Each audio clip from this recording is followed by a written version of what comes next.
اور یہی وجہ ہے کہ وہ لوگ جناب جولیاں مجھے آ کے بھائی کہتے ہیں لوگ میرے ابا جی تین چولی چک کے تھوڑے سے بدوا کرتے ہیں اینے میری نسل برباد کر چھڑی. حالانکہ ان کو اللہ کی جگہ ہے جہاں پہ حضرت عیسیٰ علیہ السلام کی ولادت ہوئی تھی, تو وہ جگہ بھی دکھائی گئی. اور یہ 3 معجزات ہیں جن کا ذکر اللہ تعالیٰ نے قرآن میں فرمایا ہے. اس میں ٹاپ آف دا لسٹ قرآن, اس کے بعد شق القمر والا یعنی چاند کے 2 ٹکڑے ہونے والا معجزہ, اور تیسرا معجزہ آپ صلی اللہ علیہ وآلہ وسلم کی معراج. اور یہ بھی یاد رکھیں یہ جو معراج ہم عموماً بولتے ہیں یہ بھی غلط العام ہے. اصل میں اس معجزے کا نام ہے الاسراء والمعراج. نبی صلی اللہ علیہ وآلہ وسلم کا رات کا زمینی سفر الاسراء اور المعراج, اور پھر آسمانی سفر. اور یہ دونوں سفر قرآن کے اندر موجود ہیں. جو زمینی سفر ہے الاسراء وہ پارہ نمبر 15 ہمارا سٹارٹ اسی سے ہوتا ہے. سورہ بنی اسرائیل جو سورت نمبر 17 ہے اس کے آغاز میں ہی آتا ہے اعوذ باللہ من الشیطان الرجیم بسم اللہ الرحمن الرحیم سبحان الذی اسرا بعبدہ لیلا من المسجد الحرام الی المسجد الاقصی. پاک ہے وہ ذات جو اپنے بندے کو لے گئی راتوں رات مسجد حرام سے مسجد اقصی, ایک دور کی مسجد تک, جس کے ارد گرد برکتیں رکھی ہیں تاکہ ہم اپنے اس بندے خاص کو اپنی قدرت کی نشانیاں دکھائیں. الاسراء رات کا سفر, بیت اللہ سے لے کر مسجد ایلیا, یروشلم, بیت المقدس, یہ تینوں نام ایک ہی مسجد کے لیے. اور بعد میں وہاں پہ مسجد بھی بن گئی حضرت عمر کے دور میں, اس کا نام پھر مسجد اقصی رکھا گیا. قرآن جب نازل ہوا تھا وہاں اقصی لغت کے معنوں میں آیا تھا ایک دور کی مسجد. مسجد اقصی بعد میں بنائی گئی ہے, پہلے وہ بیت المقدس یا ایلیا یا یروشلم کہلاتا تھا. تو یہ ہے الاسراء. اور پھر وہاں سے آپ صلی اللہ علیہ وآلہ وسلم کو ایک براق پہ سوار کر کے آسمانوں کا سفر کروایا گیا 7ویں آسمان تک, اور پھر سدرۃ المنتہا, اس کا نام ہی ہے سدرۃ المنتہا جہاں پہ مخلوق کی انتہا ہو جاتی ہے, وہاں تک, اسے ہم کہتے ہیں المعراج یعنی اونچائی کا سفر آپ صلی اللہ علیہ وآلہ وسلم کا. اور اس کا ذکر جو ہے وہ سورۃ النجم سورت نمبر 53 میں آیا ہے, جس میں وہ مشہور آیت بھی آتی ہے فَكَانَ قَابَ قَوْسَيْنِ أَوْ أَدْنَىٰ, جس کے اوپر انشاءاللہ میں ڈسکشن بھی کر دوں گا.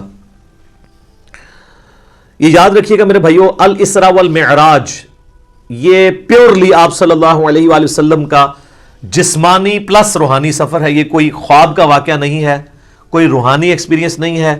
اگر یہ خواب کا واقعہ ہوتا تو کفار مکہ کو بھی ماننے میں آر نہ ہوتی. خواب میں تو بہت کچھ انسان دیکھ لیتا ہے, تو یہ جسمانی پلس روحانی ایکسپیرینس ہے.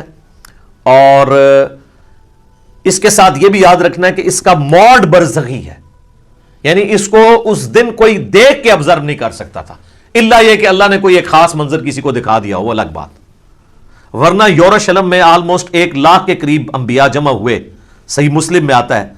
یہاں تک کہ آپ صلی اللہ علیہ وآلہ وسلم نے فرمایا کہ مجھے جبرائیل علیہ السلام نے تمام نبیوں کا امام بھی وہاں پر بنایا. میرے بھائی ہمارے شہر میں 1 لاکھ بندہ جمع ہو جائے رات کے وقت تو تھرتھلی پڑ جائے گی, اور اس زمانے کے اندر لیکن کسی نے وہ منظر دیکھا نہیں ہے, وہ ان سین بیریئر تھا. اور بیسیکلی یہ اس لیے کروایا گیا جو سورہ آل عمران میں آیا تھا نا کہ اللہ تعالیٰ نے انبیاء کی ارواح سے عہد لیا تھا کہ اگر میں تمہیں حکمت دوں, نبوت دوں, اور پھر میرا کوئی پیغمبر تم میں آ جائے تو تم نے اس پیغمبر کی تصدیق کرنی ہے, جس طرح کہ یحییٰ علیہ السلام نے حضرت عیسیٰ علیہ السلام کی. اور نبی صلی اللہ علیہ وآلہ وسلم کی تصدیق تو سب انبیاء نے کرنی تھی, تو وہ اللہ تعالیٰ نے فزیکلی انبیاء کرام کو جو ہے وہ برزخی طور پہ وہاں پہ جمع کر کے اور آپ صلی اللہ علیہ وآلہ وسلم کے پیچھے نماز پڑھوا کے آپ کی امامت کا اعلان کروایا کہ آپ امام الانبیاء ہیں صلی اللہ علیہ وآلہ وسلم, تاکہ سورہ آل عمران کا وہ والا وعدہ پورا ہو.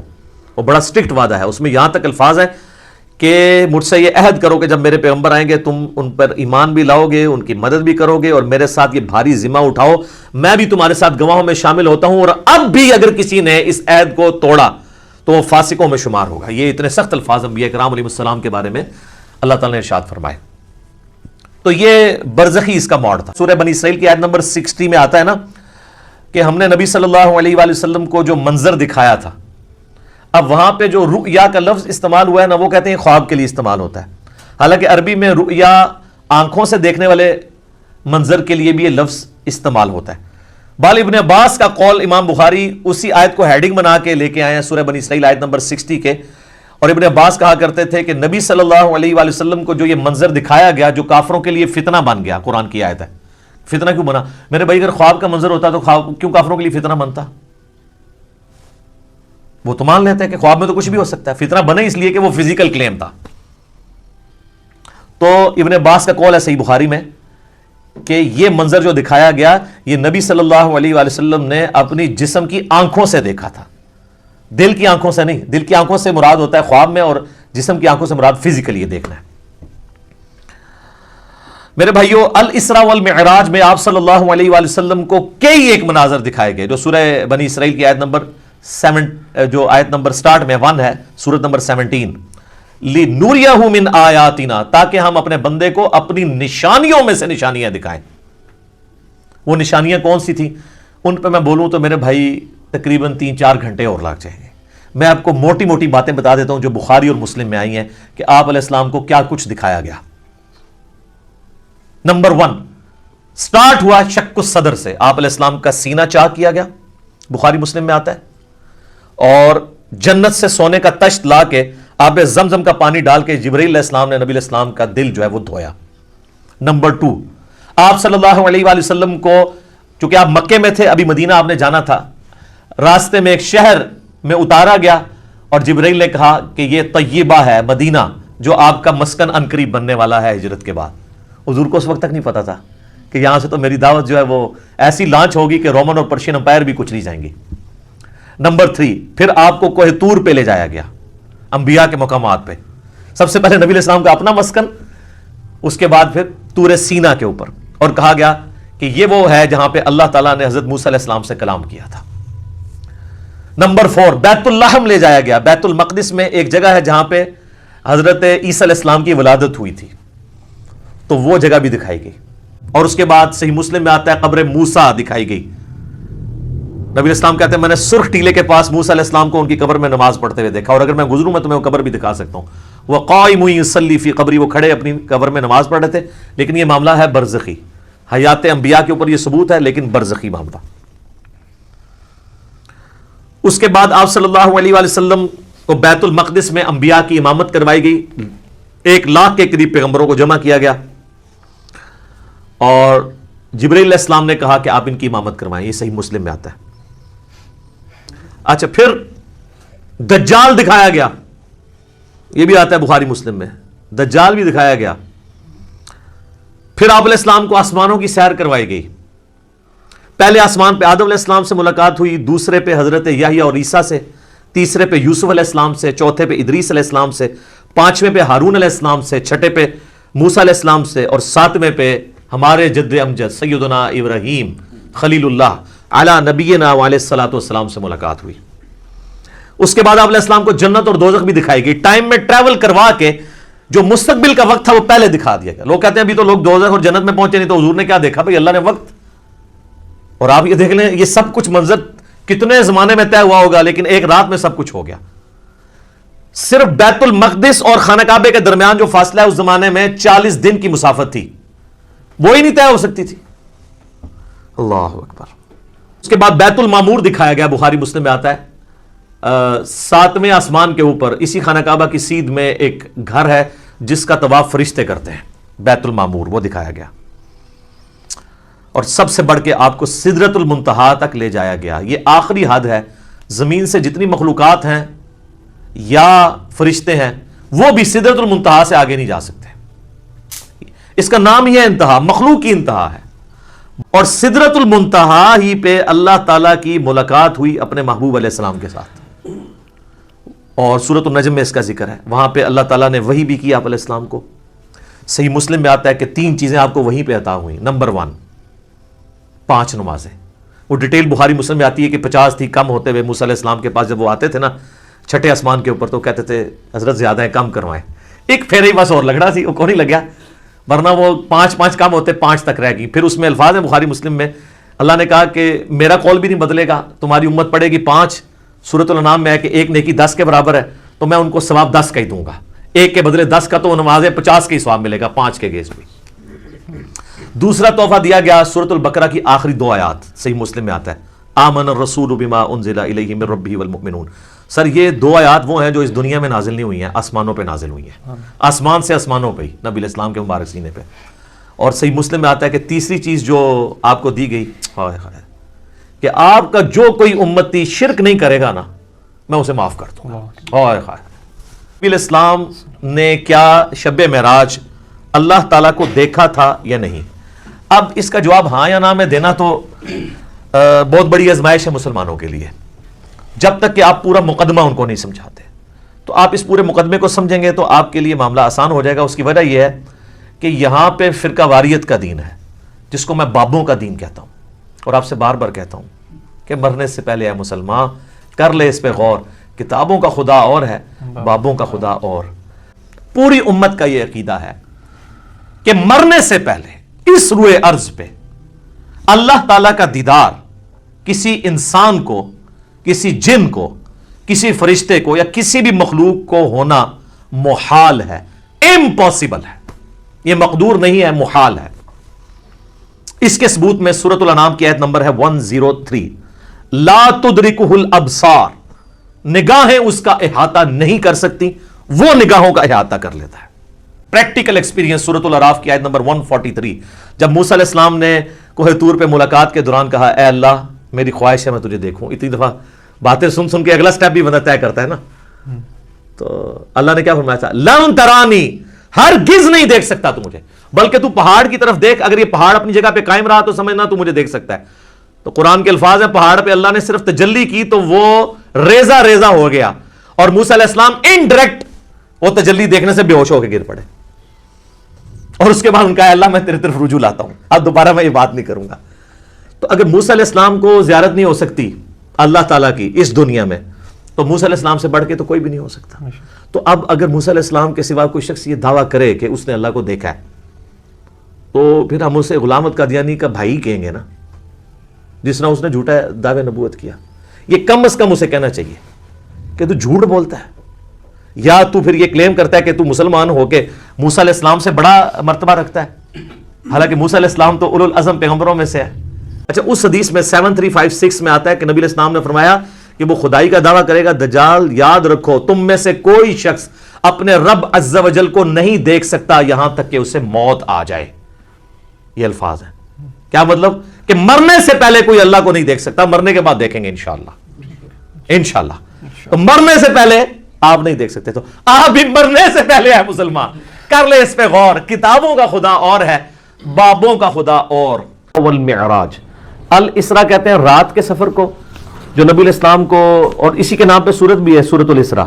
15ویں پارے کی جو سورت ہے پہلی, سٹارٹ ہی اسے ہوتا ہے سبحان الذی اسرا بعبدہ لیلا من المسجد الحرام الی المسجد الاقصی الذی بارکنا حولہ لنریہ من آیاتنا, کہ پاک ہے وہ ہستی جو اپنے بندے کو راتوں رات لے گئی بیت اللہ سے بیت المقدس کی طرف. یہ جو سفر تھا نا آپ کا زمینی, تقریباً اس زمانے میں تو 40 دن کا سفر تھا جو ایک رات میں طے ہوا. اسے کہتے ہیں الاسراء, یعنی رات کا سفر.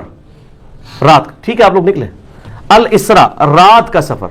اور دوسرا ہے المعراج, جو بیت المقدس سے 7 آسمانوں کا جو سفر طے کروایا, بیت اللہ یعنی بیت المقدس سے لے کر سدرۃ المنتہا تک, وہ کہلاتا ہے المعراج. المعراج یعنی آپ کا عروج, بلندی کا سفر.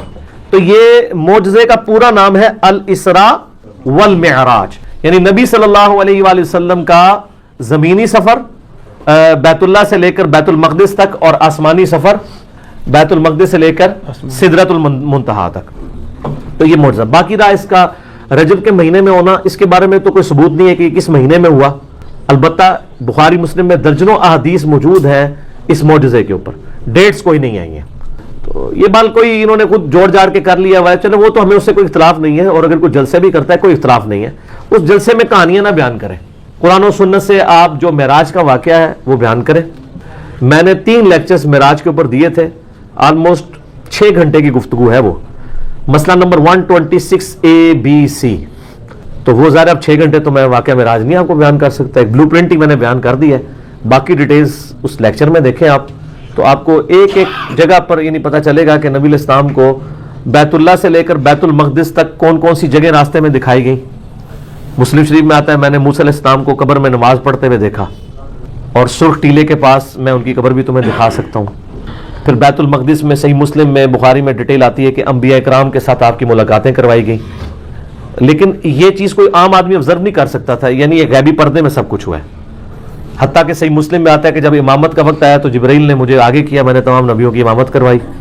پھر وہاں سے میں پہلے آسمان پہ حضرت آدم علیہ السلام سے ملاقات ہوئی, پھر اس طریقے سے آگے کرتے کرتے مختلف آسمانوں پہ مختلف پیغمبروں سے ملاقاتیں ہوئیں. جنت بھی دکھائی اللہ تعالیٰ نے, جہنم بھی دکھائی, اپنے امتیوں کے عذابات بھی مجھے وقت میں گزار کے پہلے دکھا دیے گئے, بڑی ڈیٹیلز ہیں. تو وہ مسئلہ 126A-B-C دیکھیں, بلکہ آپ واقعہ معراج, چونکہ غلط العام میں یہی لفظ چل رہا ہے تو میں اسی نام سے اسے اپلوڈ کیا, لیکن اس میں ڈیفینیشن بتائی ہے. الاسراء والمعراج, اس کا ذکر قرآن میں بھی ہے, سورہ بنی اسرائیل کو سورۃ الاسراء بھی کہتے ہیں. اس میں نبی علیہ السلام کے رات کے سفر کا ذکر ہے, اور جو آسمانی سفر ہے اس کا ذکر سورۃ النجم میں. تو یہ ساری آیات میں نے کور کی ہیں. پھر احادیث بخاری مسلم سے کور کر کے پورا ایک ڈیٹیل کے ساتھ, ایک سمجھ لیں پورا وہ PhD تھیسس ہے جو میں نے کور کیا ہے.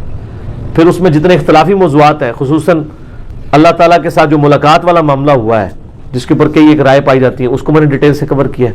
تو ایک پوری ایک ڈاکٹرائن ہے, تو وہ اس مختصر وقت میں بیان نہیں ہو سکتی. تو معراج کا مہینہ ہے, آپ وہ جا کے یوٹیوب پہ اس کے کلپس تو لاکھوں لوگوں نے دیکھے ہیں, اور آپ پورے لیکچر سنے. 126A-B-C یہ 3 لیکچرز میں نے دیے تھے جب یہاں پہ سورہ بنی اسرائیل کی شروع کی آیات آئی تھی, ڈیٹیل کے ساتھ میں نے الحمدللہ. اور میں یہ یعنی ایک فخریہ نہیں کہہ رہا ہوں بلکہ تحدیث نعمت کے طور پہ کہہ رہا ہوں. آپ معراج کے اوپر جتنی کتابیں تقریریں سنیں گے اکثر آپ کو کہانیاں ملیں گی, لیکن وہاں پہ جو میں نے بیان کیا ہے ایک ایک حدیث کا نمبر کے ساتھ, ایک ایک چیز پوری ذمہ داری کے ساتھ بیان کی ہے اللہ کے فضل سے.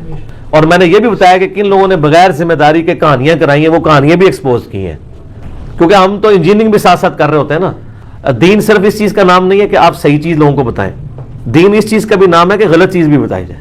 اگر آپ غلط چیز نہیں بتائیں گے لوگوں کو کہ یہ غلط ہے, تو صحیح کا صحیح ہونا کیسے پتہ چلے گا؟ قرآن پاک میں یعنی اللہ تعالیٰ نے تصویر کے دونوں رخ پیش کیے ہیں. عیسائیوں کے غلط عقائد کی بھی نشاندہی کیا اور صحیح عقیدہ توحید بھی بتایا. یہ نہیں ہے کہ صرف توحید بیان کی ہے اور عیسائیوں کی غلطیاں ہائی لائٹ نہیں کی ہیں. یہاں لوگ کہتے ہیں نا جی بس میٹھی میٹھی باتیں کریں, آپ اچھی باتیں کریں, غلطیاں خود بخود پتہ چل جائیں گی. اچھا, یہ کرائٹیریا ان کا اپنے لیے ہوتا ہے, خود وہ دوسرے کے بزرگوں کی غلطیاں ہائی لائٹ کر رہے ہوتے ہیں, وہ کہتے ہیں ہمارے بزرگوں کی غلطیاں نہ ہائی لائٹ کریں. نہ, ایسے نہیں ہونا. جے جناب تھوڑے بزرگ مشین تے چڑھ رہے ہیں, دوسرے نے بزرگ بھی چڑھن گے, بچے کا کوئی نہیں, مشین تے چڑھنا ہے. ٹھیک ہے نا جی. تو کیونکہ آپ سچائی کی بات کر نہیں سکتے, اس لیے آپ دیکھیں کہ اللہ تعالیٰ نے ہر چیز جوڑوں کی شکل میں پیدا کی ہے. مرد و عورت بھی جوڑا ہے, ایون آپ کو نباتات کے اندر بھی جوڑے ملیں گے. امر بالمعروف و نہی عن المنکر یہ بھی جوڑا ہے, نیکی کا حکم دو اور برائی سے روکو. علم اور عمل یہ بھی جوڑا ہے. دنیا اور آخرت یہ بھی جوڑا ہے. جنت اور دوزخ یہ بھی جوڑا ہے. تو سر آپ ویسے تو جوڑے کو مانتے ہیں, جب بابوں کی باری آتی ہے تو آپ کہتے ہیں صرف پازیٹیو باتیں کریں. نہیں جی, آپ صرف اچھائی لوگوں کو بتا دیں, خود بخود برائی ختم ہو جائے گی. سر اس طریقے سے برائی ختم ہونی ہوتی تو یہ انجینئر محمد علی مرزا صاحب کی ویڈیوز کے آنے سے پہلے ہی ختم ہو گئی ہوتی. آپ کیوں ہلچل مچ گئی ہے؟ وہ اسی لیے مچی ہے کہ دین صحیح اپنے ٹرو ایسن کے اندر بیان ہو رہا ہے. اور یہی وجہ ہے کہ وہ لوگ جناب جولیاں, مجھے وہ آ کے بھائی کہتے ہیں لوگ میرے ابا جی تین چولی چک کے تھوڑے سے بدعا کرتے ہیں, اینے میری نسل برباد کر چھڑی. حالانکہ ان کو اللہ کا شکر ادا کرنا چاہیے اور یہ کہنا چاہیے کہ شکر ہے کہ میرے ماں باپ نے مجھے ہدایت نہیں دی تھی, آج میری اولاد تک ہدایت پہنچی اور اس نے مجھے سکھا دی. میں مرنے سے پہلے توبہ کر لی میں نے, بجائے یہ کہ آپ یعنی پیٹ سے آپا ڈال کے بیٹھ جائیں. اللہ کا شکر ادا کریں.